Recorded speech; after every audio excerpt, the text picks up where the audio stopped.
Good morning.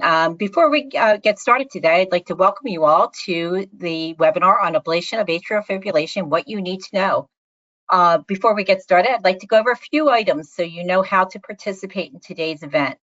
The webinar is being recorded and will be sent via email within 24 hours. There are no CEs associated with this webinar, but you may access the certificate of completion in your follow-up email after the conclusion of the event. You will have the opportunity to submit text questions by typing them into your questions panel on the control panel. You may send in your questions at any time during the presentation. We will collect these and address them during the Q&A session at the end of today's presentation. Most importantly, if you experience any difficulty, most of them can be resolved by refreshing your browser. If your issue is not resolved following the refresh, please refer to the GoToWebinar customer service team, whose contact information can be found in your webinar confirmation email. So it is my pleasure to introduce to you Jonathan Piccini. Dr. Piccini is a clinical cardiac electrophysiologist and professor of medicine at Duke University Medical Center and the Duke Clinical Research Institute. He is the director of the cardiac electrophysiology section at the Duke Heart Center. His focus is on the care of patients with atrial fibrillation and complex arrhythmias, with particular emphasis on catheter ablation, left atrial appendage occlusion, and lead extraction. His research interests include the conduction of clinical trials and the assessment of innovative cardiovascular therapeutics for the care of patients with heart rhythm disorders. He has served as chairperson for several national and international clinical trials and registries, including our American Heart Association Get With the Guidelines Atrial Fibrillation Quality Improvement Registry. It is my honor and pleasure to introduce Dr. Piccini. Dr. Piccini, the floor is yours.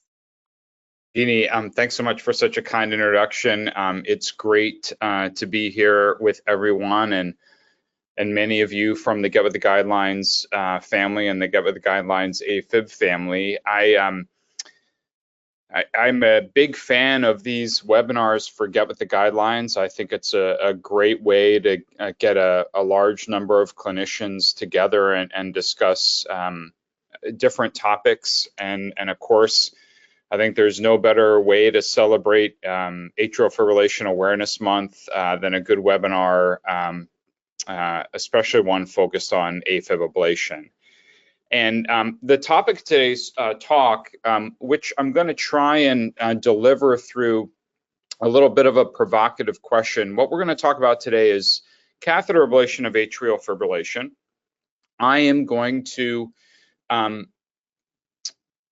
present from an assumption that you don't know anything about AFib ablation, although that's probably not the case. There may be some folks on the call where some more introductory material is helpful. So we're going to talk about what you need to know about AFib ablation, or you know, it's back to school time of the year, and so if we were looking this course up in the register, it might be under AFib ablation 101. And so without further ado, I'm going to get started here. And I'm really going to try and finish on a little ahead of schedule so we have time for discussion and questions. These are my disclosures. Please note that I receive research funding from both the American Heart Association and several organizations with manufacturer drugs and devices for the treatment of atrial fibrillation, some of which are approved and some of which are not. So the provocative question I want to address as a tool to discuss catheter ablation for atrial fibrillation in general is, does every patient with atrial fibrillation need catheter ablation? And I want to emphatically declare that no, not every patient with atrial fibrillation needs or requires an AFib ablation. But what if we ask a slightly different question? Will most patients with atrial fibrillation need catheter ablation at some point? I think the answer to this question is without a doubt yes. And more individuals are undergoing catheter ablation as the evidence base and evidence that the procedure benefits continues to expand and become more robust. So let's start out. What is AFib ablation? Well, AFib ablation exists today because of some fundamental descriptions as recently as the 1990s, particularly in this landmark publication by Michel Hasseguer from Bordeaux, where they observed that in young persons with paroxysmal atrial fibrillation, the atrial fibrillation was often initiated from ectopic beats, or PACs, that came from or emanated from the pulmonary veins. And the right angle red arrow here highlights an early beat from a catheter that has an electrode positioned in the right inferior pulmonary vein. So the blood vessel that brings blood back from the lungs to the heart.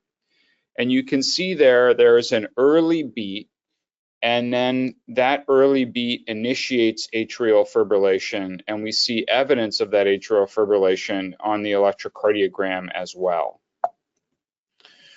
So since ectopic beats from the pulmonary veins often initiate atrial fibrillation, and that's animated in this cartoon where yellow is electrical propagation.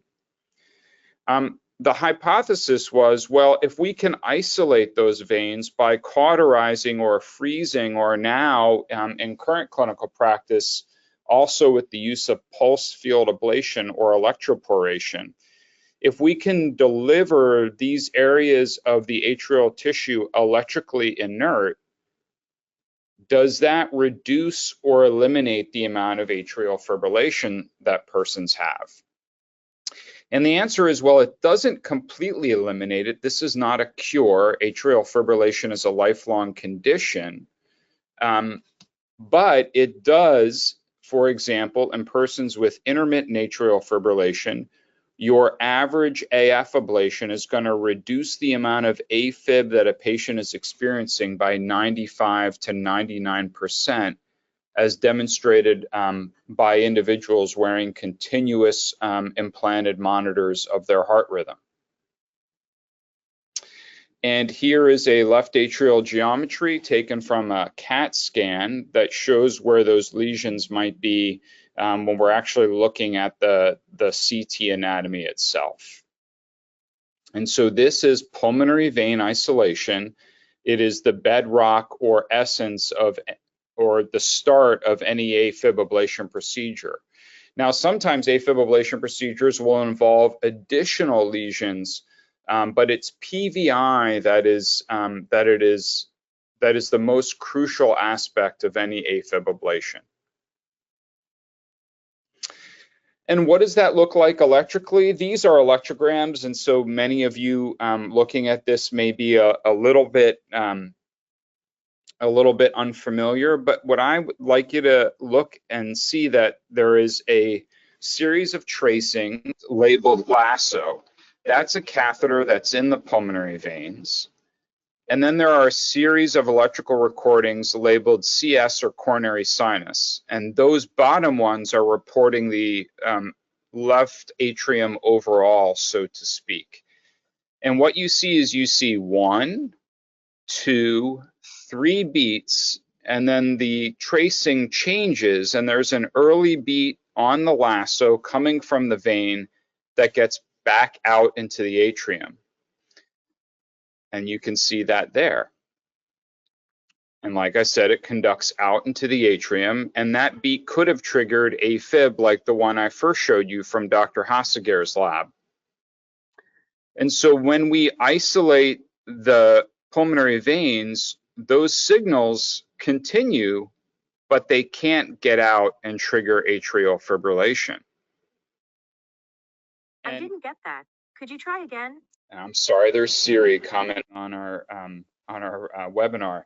And for those of you who say, well, that seems a little fanciful and far-fetched, this is a slide where you can see a catheter is in the pulmonary vein and the patient's vein is in atrial fibrillation. But if you look at the bottom part of this tracing, the overall atria are in normal sinus rhythm. And so this is a good example of the power of pulmonary vein isolation in restoring and maintaining sinus rhythm.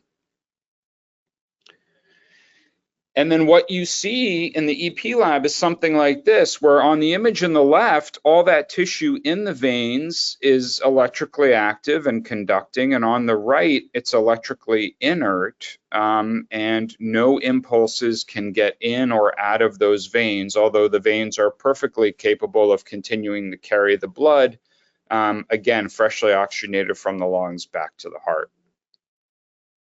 So that's what atrial fibrillation is. So let's ask some different questions. Now, why would we ablate? Well, I already showed you the rationale is that those extra triggers from the pulmonary veins can initiate atrial fibrillation. And these are data from the National Institutes of Health funded Cabana trial, which I had the pleasure of being an investigator. These were patients where the physician taking care of the patient said, you know, I'm not sure what's going to be better for them, an ablation procedure or a drug therapy. So I'm going to refer them to Cabana and we're going to randomize them. And what it showed was that catheter ablation is much more effective at suppressing atrial fibrillation than drug therapy, which in most patients in this trial was antiarrhythmic drug therapy. And something we often don't think about, atrial fibrillation really takes a toll on individuals' quality of life. So these are landmark data, almost 25 years old now, from Dr. Dorian at the University of Toronto. And what he observed was that if you actually look at persons who've just had a myocardial infarction, the quality of life of persons with atrial fibrillation is comparable and maybe even a little bit worse. And so it's really important to not only minimize the amount of atrial fibrillation that patients experience from a physiologic perspective, but also because we know that it improves quality of life. And that's been demonstrated in multiple clinical trials. And we see that symptoms improve after ablation. And even if they continue to have some AFib, they still have a pretty significant improvement in their symptoms. And the reason for that is, and if you talk to patients with atrial fibrillation, they'll tell you, you know, if someone's having 4 to 5 hours of AFib a day and after an ablation procedure, they only have 5 or 10 minutes, that's a very significant benefit. And this is a meta-analysis from data from some of the earliest clinical trials of AFib ablation. And AFib ablation compared with medical therapy also substantially appears to reduce the risk of hospitalization. And again, no one likes being admitted to the hospital and having to stay in the hospital.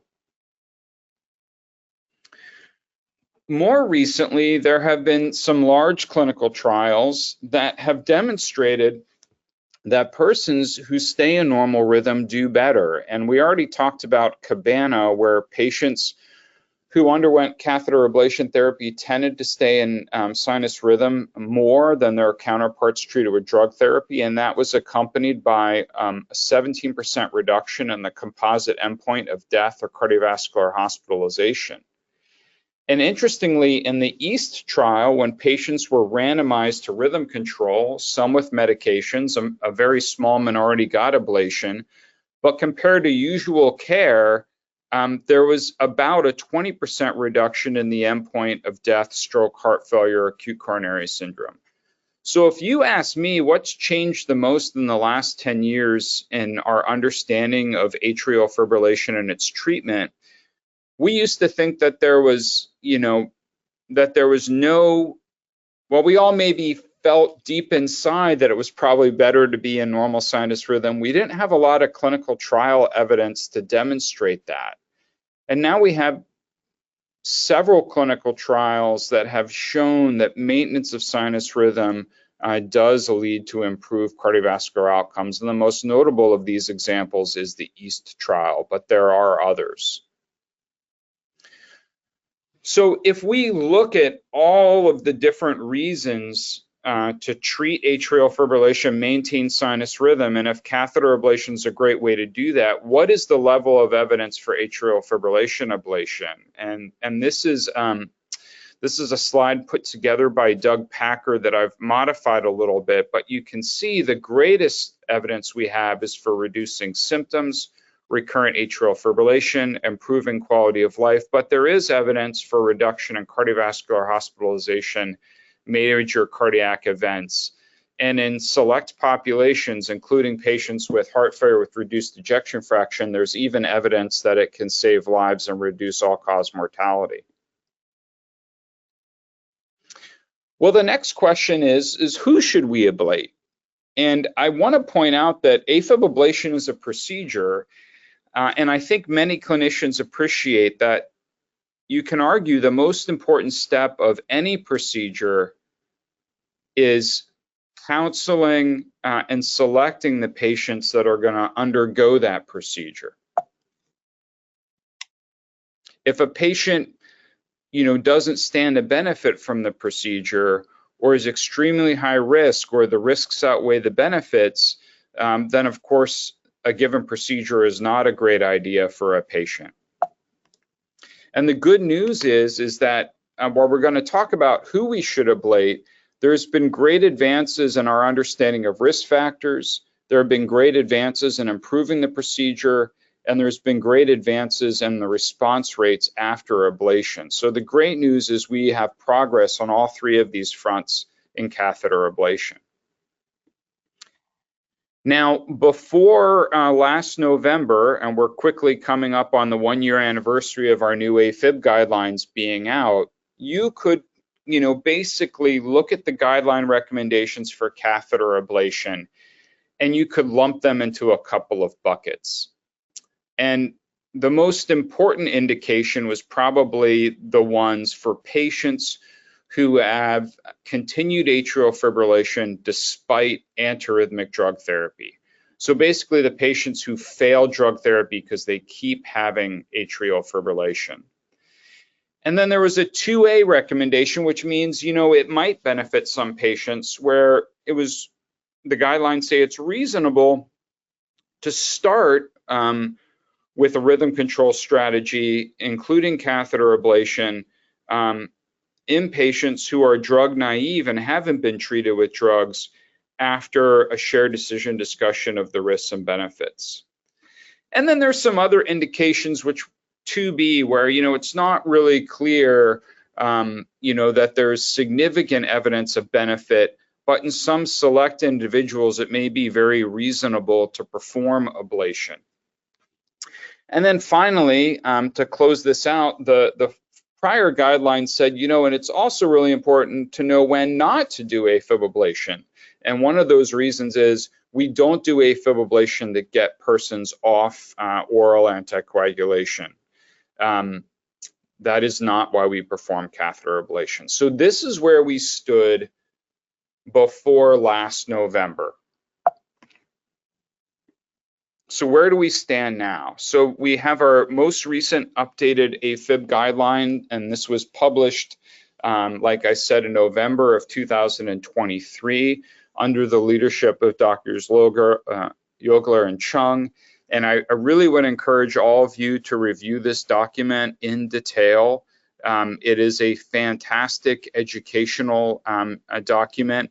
And even though I was among the co-authors, I'm happy to say that every time I read it, I learn something new that I didn't notice or appreciate before. So what do these new guidelines tell us? Well, let's put AFib ablation off to the side for a second. The guidelines really emphasize that AF is a progressive disorder, and I think that's really important. It's not an earth-shattering concept. We know that a lot of things are progressive. Say, for example, aortic stenosis, we all appreciate is a progressive disorder. But the new guidelines really emphasize that because it's important to interrupt the progressive nature of atrial fibrillation whenever we can. And ideally, we'd like to prevent AFib in the first place. And so that's why risk factor modification is a key pillar of AF management. Now let's return back to catheter ablation. The guidelines have some new recommendations for catheter ablation. First-line catheter ablation is now felt to be superior to antiarrhythmic drug therapy in select patients. We'll talk about that some more. And catheter ablation of atrial fibrillation in persons with heart failure and a reduced ejection fraction has a Class 1 indication to improve cardiovascular outcomes. There's also some statements about catheter ablation and how we do it, and the take home is really that pulmonary vein isolation remains the cornerstone of AF ablation. And here are those new guidelines in detail, and you can see that patients who have symptomatic atrial fibrillation despite drug therapy remain to have a Class 1 indication. That's the recommendation up here at the top. The first-line therapy before the use of antiarrhythmic drugs is here, and that can also be helpful to reduce progression to more advanced forms of atrial fibrillation. And then here are some of the recommendations with respect to persons who have heart failure. And one important thing to always keep in mind is if we see patients with a new diagnosis of AFib or a recent diagnosis of AFib, especially AFib that's not well controlled, we always need to think about arrhythmia-induced cardiomyopathy. Because anytime there is a reversible cause of cardiomyopathy, we obviously want to be very aggressive in treating that. And here is that recommendation that I alluded to for patients with AFib and heart failure with reduced ejection fraction who are on guideline-directed medical therapy with good expectation of procedural benefit. Catheter ablation is beneficial to improve symptoms, quality of life, ventricular function, and cardiovascular outcomes. Many of you may say, well, what about HFpEF? Well, there's lots of ongoing clinical trials that are going to help us address that, but that has a 2A recommendation, meaning they may very well benefit many, but we certainly don't have the level of evidence that we do for heart failure with reduced ejection fraction. So, to put it all in a single slide, and I'm a big fan of Rotten Tomatoes. I don't have a lot of patience for terrible movies, and I don't get to watch a ton of movies. So when I watch a movie, I want to make sure it's a really good one. So the Rotten Tomatoes certified fresh take on who benefits from AF ablation. So persons who continue to have symptomatic atrial fibrillation, persons who continue to have symptomatic recurrent atrial fibrillation despite antiarrhythmic drugs, persons with symptomatic heart failure, candidates for first-line rhythm control, and those who are at risk of their AFib progressing and becoming more severe. I mentioned that catheter ablation can improve LV function, especially in persons with arrhythmia-induced cardiomyopathy, and here's a meta-analysis demonstrating that ejection fraction improves by a median of 11% following ablation. These are data from the CASTLE-AF clinical trial that looked at catheter ablation in persons who were candidates for ICD therapy, who were being treated with guideline-directed medical therapy and had a reduced ejection fraction. And what you can see here is that the patients who underwent ablation had reduced occurrence of cardiovascular death, cardiovascular hospitalization, and stroke in that clinical trial. And when you put all of those clinical trials together in persons with HFrEF, we also see a reduction in all-cause mortality that's rather substantial. And these are some of the data that led to the guideline committee placing a Class 1 recommendation for catheter ablation to improve outcomes in persons with HFrEF on guideline-directed medical therapy.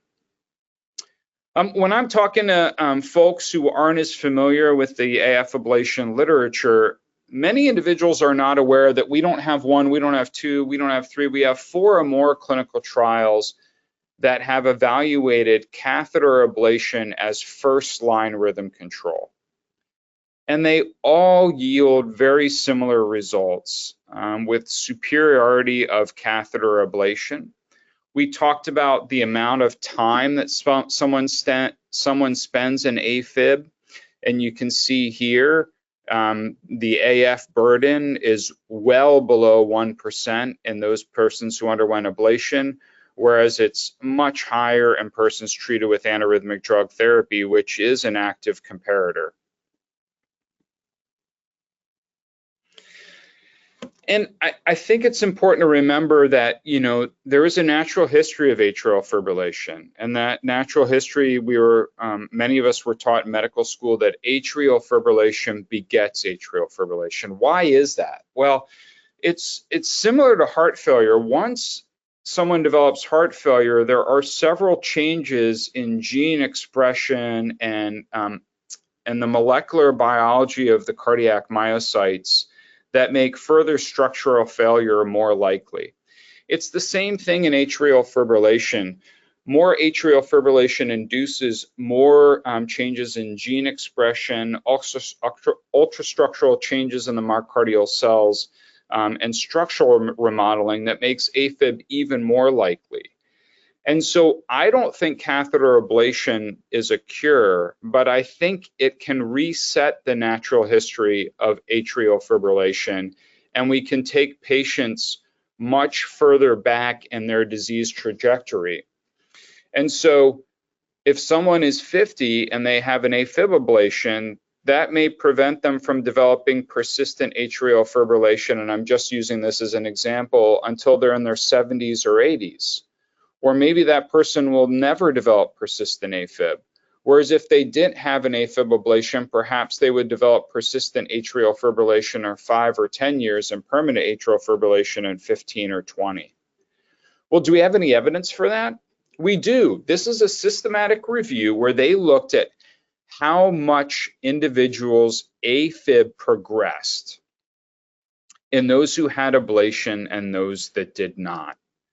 Ablation are the studies demarcated in the red or orange, and the patients who did not undergo ablation or observations from the general population are shown in blue. So there is evidence that catheter ablation resets the natural history of atrial fibrillation. I just wanted to show this again. A lot of time patients, when they come in the clinic, they say, well, I've heard so much about this ablation procedure. You know, how often does it work? Am I going to have AFib again? And I think it's really important that we reorient people and say, you know, unfortunately, AFib is a lifelong condition, just like diabetes or hypertension. Our goal is to control it. And if we control it, it should have minimal impact on your health and your quality of life. And these are data from Jason Andrade's Circa Dose study, where everyone had an implanted monitor. And they compared 3 different techniques of doing the ablation. And what you can see, the median reduction in AFib was 99.3% in one arm, 99.9% in another arm, and 98.4% in another arm. So very robust reductions. And there's some early data in some studies of persistent AFib that show that in patients with more advanced AFib, that could potentially be as low as 75%. But most persons with atrial fibrillation who have symptoms are going to tell you that if they experienced a 75% reduction in the amount of AFib they had, that they would really consider that a big win. And so a lot of this really depends on perspective. So, you know, if we think about catheter ablation as complete elimination of all AFib, which in the trials, even 30 seconds of AFib counts as recurrent AFib, yeah, only half of people are going to be free from AFib at 1 year. But if we think about it, you know, as a 98 to 99% reduction in atrial fibrillation, that's obviously a very different perspective and allows our patients to evaluate the benefit from the procedure a little bit more holistically. There's also been a lot of data on when is the opportune time to perform an ablation. We've already talked about there's lots of clinical trials that demonstrate that catheter ablation as a first-line rhythm control treatment has some benefits relative to antiarrhythmic drug therapy. Some have made the observation that since longer durations of atrial fibrillation are associated with worse outcomes, should we be ablating earlier to help patients stay healthier? And this is a meta-analysis that that one of our fellows did several years ago, and it demonstrated that in this meta-analysis, yes, a shorter time from diagnosis to ablation did appear to favor improved outcomes and maintenance of sinus rhythm. But there's a really nice randomized clinical trial conducted by Jonathan Coleman and colleagues where they took 100 patients with symptomatic AFib and they said, let's test that hypothesis. Let's randomize patients to immediate ablation, or let's have them wait for a year with good medical therapy and then ablate. And they're trying to test this hypothesis that earlier ablation dramatically improves outcomes or significantly improves outcomes. And what did they see? Well, they saw no difference. So in both groups, there was a very durable reduction in atrial fibrillation, and there really was no difference in any of the outcomes they studied. And so just to go back for 1 second, what this means to me, because the delayed ablation patients were all on antiarrhythmic drug therapy, and as you can see, even going into their ablation, they had excellent suppression of their atrial fibrillation. What this means to me is that it's really important to treat AFib. But as long as the patient's well treated with a good reduction in the amount of AFib they're having and they're not demonstrating evidence of AFib progression, then there's no urgency to getting them to the EP lab. So if patients are doing well on medical therapy, you know, there's no reason to try and rush to get the AF ablation done. It should be done at a time point that makes the most sense for the patient. And I think the results from this clinical trial are really reassuring. So AFib ablation can't fix everything. And I think it's really important to read the guidelines carefully. And one of the phrases that keeps coming up is, you know, selected patients, patients who are expected to have a good procedural outcome. Another way to think about that is who should not get an ablation? And there's lots of patients who should not get an ablation. So one good example of that is patients with severe mitral regurgitation are not likely to benefit from an AFib ablation. Their left atrium is under continual harassment from the volume load of MR. And even if you were to do an AFib ablation, it's not likely that these patients would maintain sinus rhythm. And probably in those patients, the best thing we can do is treat them with treatments directed at the mitral regurgitation. If there's a structural anomaly that can be fixed, that might be a valve repair or a valve surgery. And if it's functional MR, that might be treatment with non-invasive percutaneous techniques. End-stage cor pulmonale, there's very little that an ablation is going to do to maintain sinus rhythm in these individuals. Severe left atrial enlargement. We know that outcomes are not as good the larger the left atrium is. And once the left atrium approaches, you know, 6 centimeters or 60 millimeters, it's highly unlikely that the patient is going to derive benefit without a very extensive catheter ablation procedure. Now, the main point there is that means if someone is having ongoing atrial fibrillation, the better time to ablate them is when their left atrium is a healthy size and to not wait till they have severe progressive dilation. And then the last thing, because we do catheter ablation by gaining access to the left atrium with a transeptal puncture, if someone has severe pulmonary hypertension and we do a transeptal puncture, when we're done with the procedure, there can be shunting and severe deoxygenation. So severe pulmonary hypertension is considered a contraindication to catheter ablation procedures. So just to review, AFib 101, what is the evidence supporting AFib ablation? Well, there is clear evidence that AF ablation provides superior reduction in symptoms, arrhythmia burden, hospitalization, and cardiovascular events. And there's even some evidence that it may reduce all-cause mortality in persons with heart failure and reduced ejection fractions. In the future, I think we're going to see clinical trials evaluating, does catheter ablation improve long-term cognition and neurologic function? Because we know that from many studies, cerebral blood flow is better in sinus rhythm. There's even been some studies that look at changes in Alzheimer dementia related areas of the brain that show some preserved anatomic integrity in those regions.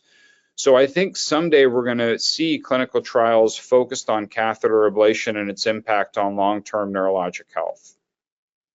Let's turn for a second to the WHO. Well, anyone who has symptoms despite antiarrhythmic drug therapy, persons who have heart failure that's well treated, and first-line rhythm control patients are all candidates for catheter ablation. In the future, I think we're going to see clinical trials focused on persons who don't have any symptoms. And I think we're also going to see clinical trials of treatment of first detected atrial fibrillation with catheter ablation. But overall, most patients, if their atrial fibrillation is evaluated early and treated early, will benefit from catheter ablation likely in some point in their journey. And I'd like to thank you all for your time and attention. And I do think we have some time for questions. And so look forward to chatting with all of you. Thank you. So thank you, Dr. Piccini, for that amazing and comprehensive presentation. I hope that this has answered some questions and generated some excitement in our AFib communities. We will begin answering some questions submitted during today's presentation. And as a reminder, you can still submit questions through the questions pane in your attendee control panel. So the first question I have here is there an age cutoff for consideration for ablation? Can you be too young or too old? I think I'm really glad someone asked that question. Let me tackle the first one. Can you be too young?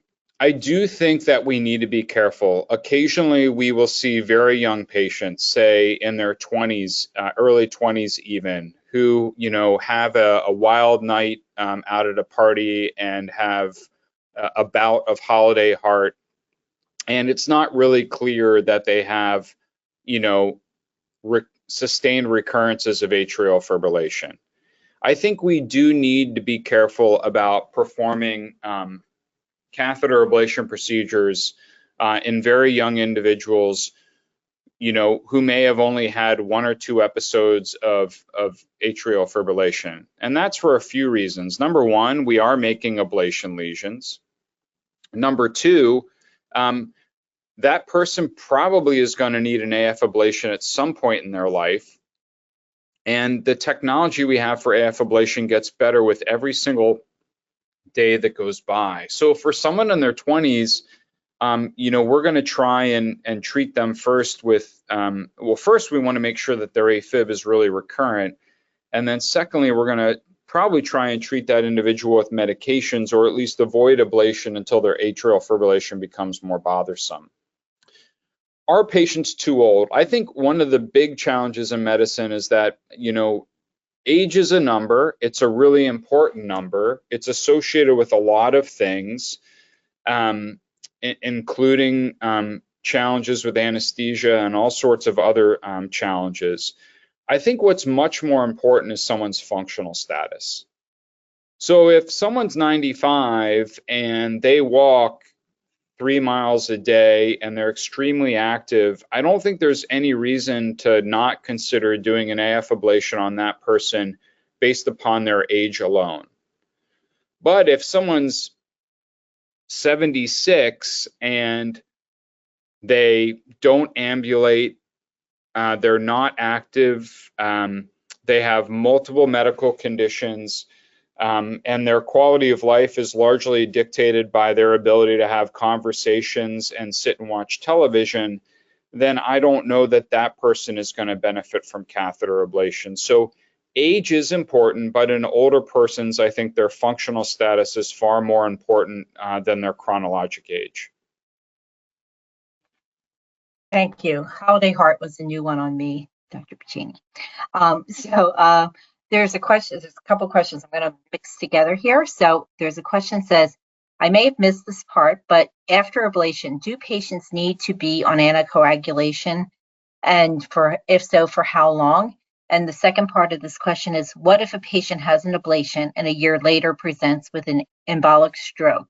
Do we then anticoagulate then? Yeah, so let me be very clear. There's a bunch of questions in there. So step one, everyone who has an AF ablation needs to be on oral anticoagulation for a minimum of 2 to 3 months. And that is a recommendation in both the AF ablation consensus statement and the ACC AHA HRS guidelines. So that's point number one.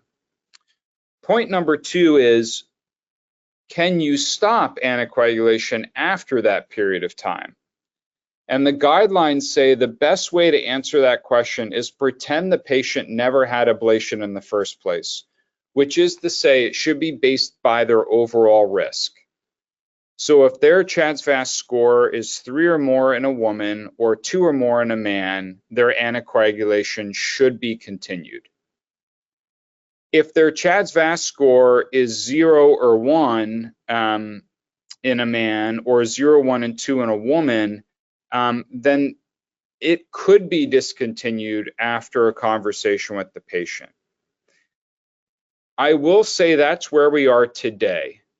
There are several ongoing clinical trials, including the OCEAN trial, the OPTION trial, and others that are going to teach us a lot more about oral anticoagulation after an AFib ablation. And the answers to some of those questions and what optimal treatment is may change in the upcoming years and decade. And then, of course, if someone has a stroke a year after an ablation procedure and they're not on oral anticoagulation, any person who's had an AF-related stroke is a secondary prevention patient, and all of those patients must be on oral anticoagulation therapy. Terrific. Is there a familial component to developing AFib? There is. Now, the answer to this question is tricky. So the answer is there is absolutely a familial component. There is very good data from the Nordic countries and from the United States and other regions of the world that if you have a first-degree family member who has atrial fibrillation, you have a 20% increase in your risk of AFib. Now, if many of you are a little nervous now because you have a first-degree family member who has atrial fibrillation, and now I just told you that those individuals have a 20% increased risk of AFib, it's important to remember that the lifetime risk of developing AFib is 1 in 4. So, what's 20% relative risk on top of a lifetime absolute risk of 1 in 4? It's not a lot. And for me, the take-home message when I meet with patients who have a family history is I say, yeah, you have some increased risk. And there's 2 ways you can handle this. You can be worried about that, or you can take advantage of the knowledge and say, well, golly, I'm going to do everything I can to prevent AFib. I'm going to exercise 30 minutes every day of the week. I'm going to maintain a healthy body mass index. I am going to, make sure my high blood pressure is well treated. I'm going to make sure that my sleep apnea is treated. So it can be a good call to action to make sure that patients are doing everything they can to minimize their risk. Great. There is a question here. Is amiodarone still utilized? It is still utilized, and I think it's a very important medication that everyone needs to be comfortable with using. I tell my patients that amiodarone, and this comes from an analogy that Dr. Eric Prostowski used in one of his early textbooks of arrhythmia care. Amiodarone is the Charles Dickens of AFib medications. It is the best of drugs we have and is the worst of drugs we have. So when do we want to avoid amiodarone? We really want to avoid long-term amiodarone use, especially in high doses and especially in young persons, because the vast majority of adverse effects from amiodarone occur due to cumulative exposure to the medicine. There are two situations where amiodarone can be a really good drug. One of them is when you see a patient who has very severe AFib with terrible rapid ventricular conduction despite AV nodal blocking therapies, and the patient may have acute reduction in their ejection fraction. Those patients are outstanding patients for short-term amiodarone. And what do I mean by that? You get the patient on amiodarone, again, assuming they're anticoagulated, assuming they don't have a left atrial appendage clot. You get them on amiodarone, you get them back into normal rhythm, you get their ejection fraction normalized, and then you can consider an ablation. So when you stop amiodarone, there's no recurrent atrial fibrillation.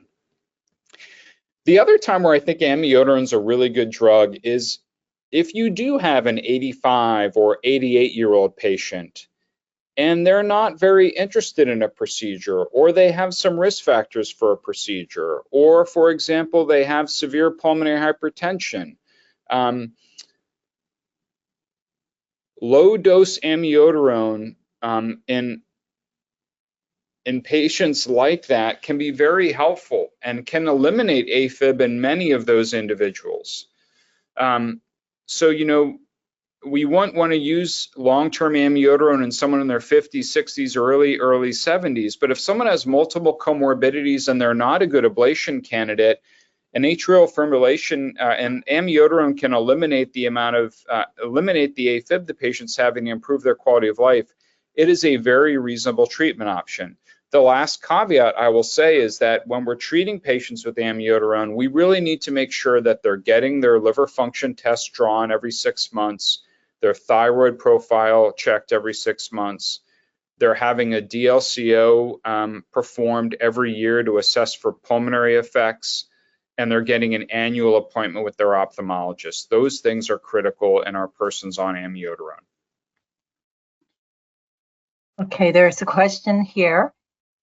What about two-stage hybrid ablation, or is that a whole other talk? Yeah. Well, hybrid ablation, as it's often called, which involves epicardial surgical ablation and endocardial catheter ablation, could be an entire 1-hour webinar. I think the main things to know about hybrid ablation procedures are that they can be very beneficial, especially for patients with advanced atrial fibrillation. They can also be very helpful in individuals who have more advanced myocardial disease, like hypertrophic cardiomyopathy and recurrent atrial fibrillation. The procedure is more invasive. Patients require a subxiphoid surgical incision, and in many centers, they also require lateral VATs to facilitate left atrial appendage clipping and ligation of the ligament of Marshall. But patients who have advanced atrial fibrillation do very well after a hybrid ablation procedure. I think it's important when we think about hybrid ablation procedure to make sure that patients are being treated by a team that has experience with it, because obviously combined procedures have increased complexity, and like any procedure, you know, patients typically do well when they're treated at centers that are performing many of these procedures rather than just 1 or 2 a year. I think the other thing to think about with hybrid ablation is that it's not a same-day discharge. Patients are going to be spending a couple of nights in the hospital. They're typically going to have more discomfort because they had ablation epicardially, and they may have some very sensitive inflammation following the procedure. And I think it's also good for those patients to not only speak with the cardiac EP that is doing the procedure, but it's also really important for them to have a clinic visit with the cardiothoracic surgeon that's doing the procedure as well. That's a great question. It's a tool that we have found very valuable for persons with advanced atrial fibrillation here at Duke. Thank you. Some more questions. So what are any physical restrictions after ablation? Yep. So I think it's really important to consult your local electrophysiologists who are doing catheter ablation, because sometimes there are minor variations between centers. But in general, after an AF ablation, immediately afterwards, patients will need to lie flat for some period of time. How long they need to lie flat is variable on whether they received the closure device and how many accesses they had and what size femoral access they had. It's important for them to have intensive nursing care in the first hour or so after that procedure. When they're ready to go home, whether that's a same-day discharge or whether that's a discharge the next day, typically they need to refrain from any stress on their groin for the next 7 to 10 days. So I tell my patients, hey, you're on groin rest for 7 to 10 days. That means you can go for a walk every day, but I don't want you moving furniture. I don't want you doing the Stairmaster. I don't want you going for a jog. I don't want you picking up huge bags of weeds and yard waste and those things and hauling it out to the street. Those are really the only major things that we restrict patients from. Obviously, we don't want them driving 24 hours after their procedure either, but those are the big things.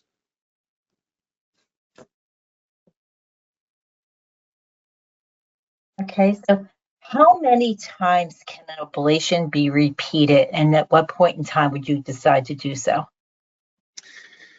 Yeah, and again, I think this is a really important conversation for people to have with their local AF ablation specialist. Theoretically, there is no limit on the number of ablations that individuals can have. But typically what happens is with each additional ablation procedure, more ablation is performed. And at some point, there are no further structures to ablate, or if all of those structures are ablated and the person continues to have atrial fibrillation, that may be a sign that the atrial fibrillation has advanced to a point where the atrial tissue is so diseased that no matter how much ablation is done, the patient's going to continue to have atrial fibrillation. I think most electrophysiologists would all agree that someone can undergo a repeat procedure and a second repeat procedure.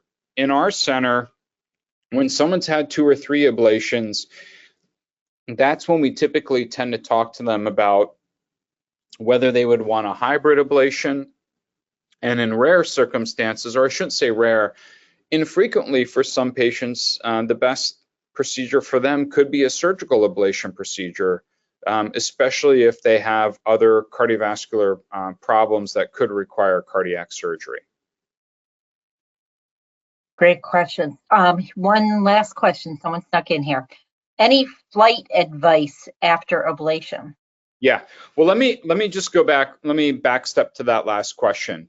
The other thing that people will ask when they ask how many patients need an ablation, the other really important piece of information is knowing what was done in that first ablation or second ablation.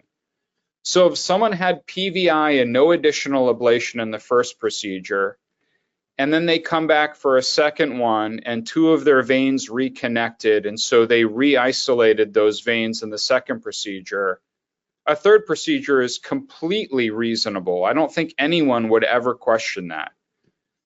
But if in their first procedure they had PVI and posterior wall isolation, and their second procedure they had posterior wall isolation redo and a mitral isthmus line and isolation of the SVC, then obviously a third ablation in that individual probably has a little less benefit than the patient who had more limited ablation in their first two ablations. So that's one point. Frequent travel. I think people are always asking about this, and I think it's always, important to realize there's not a magical manual of medical care that says, oh, well, there's no risks if you fly after this, and if you fly before this time, then the risks are double. There's just nothing like that. What I tell most of my patients is, I think it's prudent after you've had a major cardiovascular procedure, even same-day AFib ablation discharge, it'd be awfully nice if you can avoid being trapped in a metal tube at 4,000 feet for at least 1 to 2 weeks. When you're up in the air, there's really no medical resources that can be given to you. So I ask my patients to avoid flying for a minimum of 1 to 2 weeks. After that, if it's discretionary travel, it might be best avoided. If it's really important travel, like a family wedding or an important family event, then that's something to consider. But certainly I advise people to avoid air travel for 1 to 2 weeks after the procedure. Okay, we've got one more snuck in here. How do you determine which ablation type is best, heat, cold, or PFA? Yeah. Or is that another whole talk? I think there are a bunch of things that go into that. First is, what type of procedure is the patient having? Is it their first ablation procedure? Is it a repeat ablation procedure? Is it a hybrid procedure? Is it a catheter ablation alone procedure? So that's one level of consideration. A second level of consideration is, where are they getting the AFib ablation? What experience does their hospital or physician have with each of those energy modalities? There are some programs that have an absolutely fantastic cryoablation program, and they do very little radiofrequency ablation. Well, a patient at that center is probably going to benefit more from getting cryoablation. And then the third thing is the evidence. So each of these technologies has risks and benefits. A lot of people, I think, thought that PFA was going to be dramatically more effective, dramatically safer, and just, 1,000 times over was going to be better than any other energy source. It turns out that that's probably not the case. It appears to be, from an effectiveness standpoint, the same as cryoballoon ablation or radiofrequency ablation, maybe a little bit better when you look at AF burden. When you look at complication rates, overall, they're about the same. The nice thing about PFA is it avoids some of the very rare complications like atrioesophageal fistula formation. The risk of pulmonary vein stenosis is close to zero with PFA, if not zero. And the other big benefit is it can be done efficiently, and patient recovery appears to be a little bit better. But I think we're still learning about the relative benefits, advantages, and risks associated with each of those energy sources. So I wish I could give you a one-liner answer, but again, this is something that benefits from discussion between the patient, the person that they've been referred to for evaluation, and the person performing their procedure. Well, that's a lot of questions from a clearly engaged audience. So thank you, Dr. Piccini, for your expertise and your time. And thank you to everyone for attending, especially for your commitment to optimizing AFib care in your communities. Once you leave today's webinar, you'll receive an email with a short 2-question survey. We'd appreciate you completing that and providing your feedback. So I'm Jeannie Luciano, and on behalf of the American Heart Association and our presenters, we thank you for joining us today, and have a great rest of your day. Thank you so much. Thank you, Dr. Piccini. Thank you, everyone.